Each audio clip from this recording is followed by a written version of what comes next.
third game you beat was Doom 2016. Whoa! Doom has to be the most polished and well done video game I've played in probably the last 10 years. I couldn't believe that game even existed. I used to never talk about it, and after playing Doom 2016, it keeps coming up on my tongue over and over and over this year. It's perfect.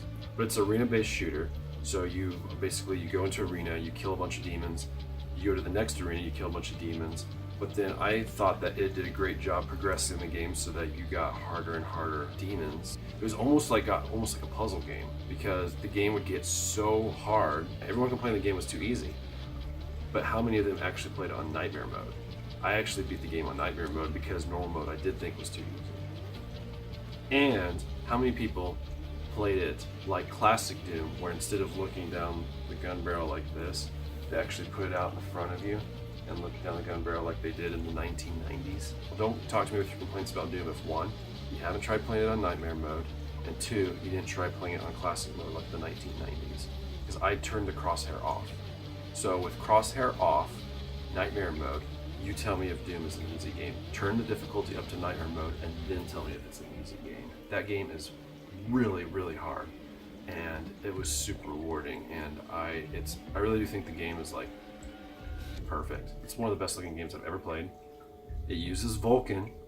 God bless id Software for not forsaking Vulkan. Vulkan could be the future if Microsoft and Nvidia would stop bribing game developers to stick with DirectX and OpenGL. I can play it at 144 frames per second and it just is flawless, just super smooth. I think the thing that ticks me off about other developers is that id made a game that has fantastic single player, fantastic multiplayer, very intuitive map editor, where you can custom create and build your own levels and post it on the internet for other people to play. Everyone complains about Doom being so big. It's like 66 gigabytes now, maybe 70 gigabytes. When you play other people's maps, you don't have to download those maps from online. It made it so that when you go to SnapMap mode, you download the blueprints for the levels, but the material, the construction material for the levels already exist on your computer when you install the game.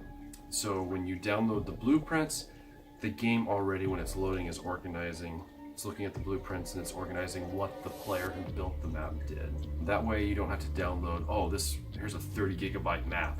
Here's a 50 gigabyte map because this person spent hours working. No, you're just downloading the blueprints for it, and then the game, while it's loading, is putting everything where it's supposed to go.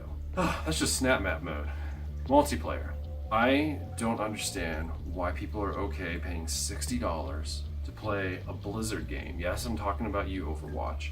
And they completely overlook a $20 game at Walmart that has a multiplayer that is just as deep, just as competitive, and not as near as toxic.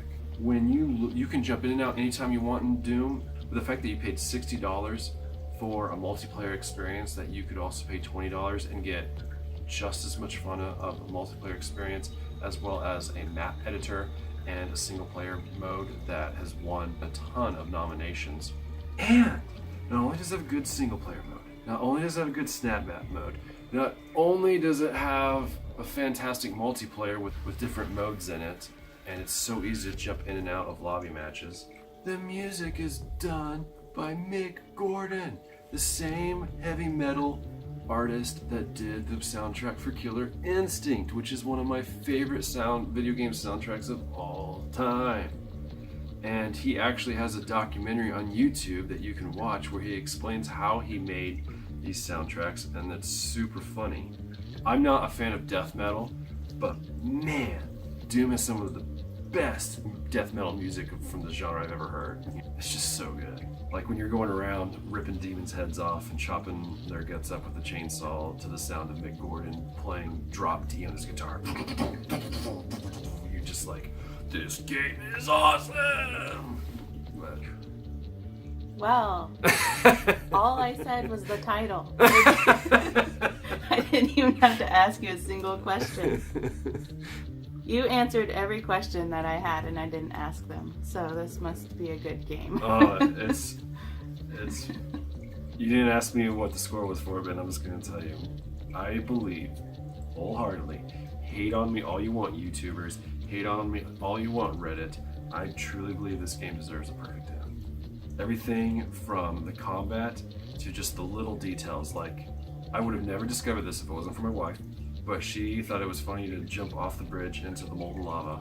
And while she's going down the molten lava, the Doom guy goes like this. He sticks his hand up and gives the thumbs up while he's going down in the molten lava, straight from Terminator 2. There's no reason for it to put that in the game except because they love what they do. I'm willing to take full responsibility for the horrible events of the last 24 hours, but you must understand. Our interest in their world was purely